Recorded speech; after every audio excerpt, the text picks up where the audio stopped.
अस्सलाम वालेकुम, मैं हमारी अली। आप देख रहे हैं मेरा चैनल। ज़िंदगी के मुश्किल तरीन वक्त में मुझे अकेला छोड़ गए। ईमान और किवान अब तुम्हारे बगैर जीना सीख चुके हैं। मेरा छोटा जंगजू वही मेरा सहारा है। वो माँ को टूटने नहीं देता। 6 माह और एक माँ की खामोश जंग। ईमान ने एक बार फिर से कुछ ऐसी चीज़ें शेयर की हैं जिससे लोग रजब भट्ट को गालियां देना शुरू हो चुके हैं, रजब भट्ट की फैमिली को बुरा भला कहना शुरू हो चुके हैं और ईमान को हौसला देते हुए उनको एक मजबूत माँ जो है वो करार दे रहे हैं, जो कि डेफिनेटली वो हैं। लेकिन सवाल यहाँ पर ये उठाया जा रहा है कि एक तरफ तो इनके पैचअप की कोशिशें तेज़ हो रही है, लेकिन जब से पैचअप की कोशिशें तेज़ होना शुरू हुई है, ईमान स्टोरीज पे स्टोरीज, ईमान पोस्ट पे पोस्ट जो है वो लगाई जा रही हैं और ये इशारा देने की कोशिश कर रही हैं कि मुझे फ़र्क नहीं पड़ता। तो क्या ये एक सही मामला है कि एक तरफ बिल्कुल खामोशी है और दूसरी तरफ बहुत सारी चीज़ें जो हैं वो एक बार फिर से सोशल मीडिया की जीनत बनाई जा रही हैं? बड़ी इंपॉर्टेंट वीडियो है क्योंकि इसमें बहुत सारी ऐसी चीज़ें हैं जो आपको बताएंगी कि क्या ये पैचअप होने जा रहा है या ईमान एंड फैमिली नहीं चाहते, या वो चाहते हैं कि रजब को पहले पूरा रुस्वा करें, उसको पूरा जलील करें, जिस तरह से उसने एक नोटिस भिजवाया है, जिस तरह से उसने इस रिश्ते की तजलील की है, तजहीक की है, और उसके बाद जो है वो कहते हैं कि थूक कर चाटने की कोशिश की जा रही है। क्या अब ये लोग जो है अच्छा खासा उसको जलील करेंगे, उसके बाद ही पैचअप होगा, या अब पैचअप करना ही नहीं चाहते? रिक्वेस्ट है चैनल को सब्सक्राइब करें, हमें इसकी ज़रूरत है। वीडियो को आखिर तक ज़रूर देखिएगा। बहुत सारे ऐसे लोग हैं जो हर जर्नलिस्ट की वीडियो के नीचे जाके लिख रहे हैं कि प्लीज़ इस पे बात ना करें, प्लीज़ इस पे वीडियो ना बनाएं, प्लीज़ ईमान और जो रजब है इनके बीच में मामला बड़े अच्छे सिमत पे जा रहे हैं। लेकिन अगर हम आंखें खोल के देखें अच्छी सिमत में, तो रजब की फैमिली की तरफ से बिल्कुल खामोशी है। उसके दोस्तों की तरफ से, दोस्तों को तो खैर बोलना भी नहीं चाहिए, फजूल सी बात है, वो कौन होते हैं बोलने वाले, लेकिन रजब की फैमिली की तरफ से बिल्कुल खामोशी है, कोई एक स्टेटमेंट नहीं जारी की जा रही। लेकिन ईमान की फैमिली की जानिब से ईमान अब जो है वो खुल के सामने आई हैं। ईमान जो हैं वो अब हर दूसरे दिन कभी वो अपने ट्रैवलिंग बता रही हैं कि मैं जो हूँ ट्रैवलिंग कर रही हूँ, इस वजह से कर रही हूँ। उसके बाद अब उन्होंने एक नई पोस्ट लगा दी है, रील लगा दी है, जिसमें उन्होंने पूरा वाज़े बता दिया है कि तुम कहीं पर भी नहीं थे और सिर्फ मेरा भाई मेरे साथ था और ये तमाचा ही मारा गया। तो जो लोग कहते हैं कि जी बात ना करें, उनको ये समझाने की ज़रूरत ईमान को है, उनकी फैमिली को है कि उनको ये बातें अभी नहीं करनी चाहिए। ये बातें लोगों को बहुत पहले से पता है, ये बातें लोगों को बहुत पहले से पता है कि रजब भट्ट ने चीट किया। एक बात याद रखिएगा, फितरत नहीं बदलती किसी मर्द की या औरत की, अगर वो खुद बदलना ना चाहे। तो हम सबको बचपन से पता है, बस ठीक है, हम रिश्तों में भूल जाते हैं। तो यहाँ पर अब जो मामला चल रहे हैं, एक बार फिर से सिंपथीज गेन की जा रही हैं और वो की जा रही हैं ईमान की जानिब से। अब ईमान सामने आई है और मुकम्मल सिंपथीज जो है वो ली जा रही हैं। रील ईमान की तरफ से बेटे की मोहब्बत और ताकत का इजहार है, लेकिन ये बिल्कुल तलाक के तनाज़े और जो सुलह की कोशिश है उसके दरमियान आई है। ये मामलात को ख़राब कर रही है। ये बता रही है कि जी रिश्ता इम्पॉर्टेंट नहीं है, अभी भी सिर्फ एक चीज़ इम्पॉर्टेंट है कि जो है वो अवाम की सिंपत्ति ली जाए, औरत काट खेजा जाए, या जो सही है जो है वो सही तो हम सबको पता है कि ईमान है। डे वन से हम सबको पता है कि ईमान है। ईमान ने क्या कसूर किया है? ईमान का तो कोई कसूर ही नहीं है सिवाय इसके कि वो अपनी माँ के घर भाग भाग के जाती है। अब ईमान का तो किसी चीज़ में कसूर नहीं है, ईमान ने तो नहीं चीट किया, ईमान ने तो जो है वो इस तरह से तलाक नहीं दी।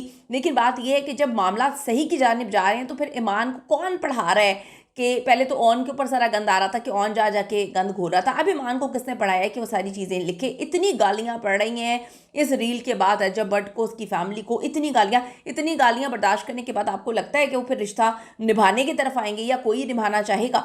अच्छा, अब ये जो वक्त है ये बड़ा अजीब है। तलाक के तनाज़े, सुलह की कोशिशों के दरमियान ये रील जो है पोस्ट की है और पिछले 7 दिन में आप देखें ईमान की जानिब से ये दूसरी पोस्ट है जिसमें जो है ईमान सिंपथीज ले रही हैं।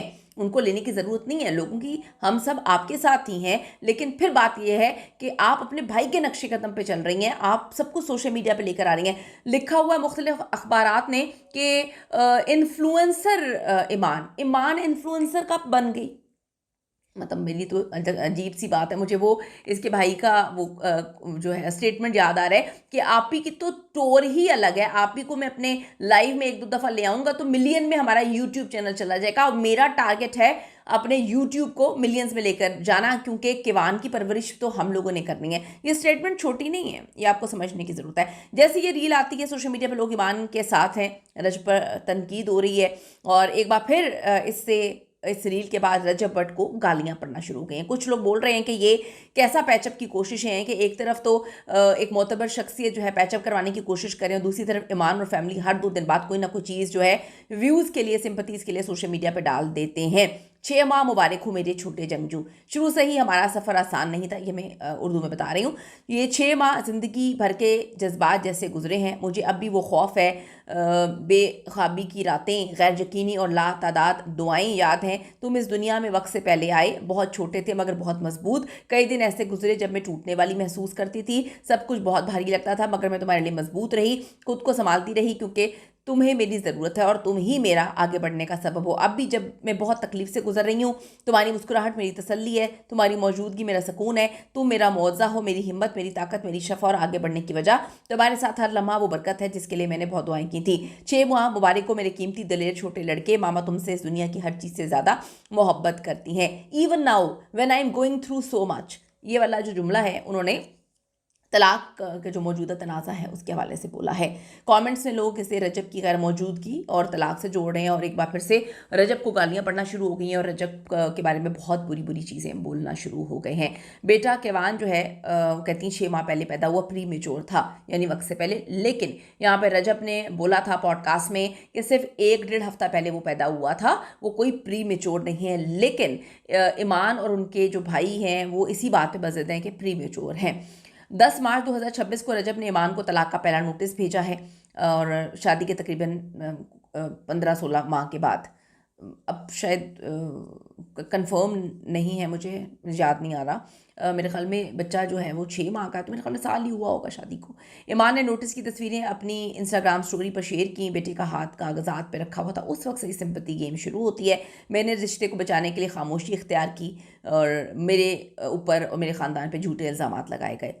अच्छा जी, रजब भट्ट ने एक पॉडकास्ट में कहा था वो बेटे से सिर्फ 1 से 2 बार मिले, रिश्ता ख़त्म है, मैं इस तरह से रिश्ता नहीं जो है वो चला सकता। फिर लड़की का नाम भी आया था कि वो दूसरी शादी किसी से करना चाहते हैं। अब सुलह की कोशिशें, तलाक के नोटिस के कुछ दिन बाद ही सुलह की कोशिशें शुरू हो गई हैं। शिया आलिम है अल्लामा आसिफ रज़ा अलवी साहब, उन्होंने जो है इस पर दोनों फैमिली से मुलाकातें शुरू की। जब से ये मुलाकातें शुरू हुई हैं उस वक्त से ही जो ईमान है, कभी वो ट्रैवलिंग कर रही हैं, कभी वो इस तरह की पोस्ट जो है वो लगा रही हैं जिस पे लोग कह रहे हैं कि ईमान ने पहले भी घर नहीं बसाया जब रजब को उसकी ज़रूरत थी। फिर किसी ने लिखा है कि रजब को आपकी ज़रूरत थी, आप उसके साथ नहीं थी, और रजब तो ऑटोमेटिकली आपके साथ नहीं हो सकता था क्योंकि वो जो है पाकिस्तान में नहीं था। अब हमें तो एग्जैक्टली नहीं पता कि रजब कब कब पाकिस्तान में था, क्योंकि हमने तो जो उसके व्लॉग देखे हैं वो पाकिस्तान में रहते हुए अपने दोस्तों के साथ जो है कहीं ना कहीं निकल जाता था। वो अपने भाई को नहीं छोड़ती, ये अपने दोस्तों को नहीं छोड़ते, और ये दोनों चाहते हैं कि जी एक बच्चा जो ऐसे पता नहीं कैसे पैदा हो गया वो उसकी हम जो है वो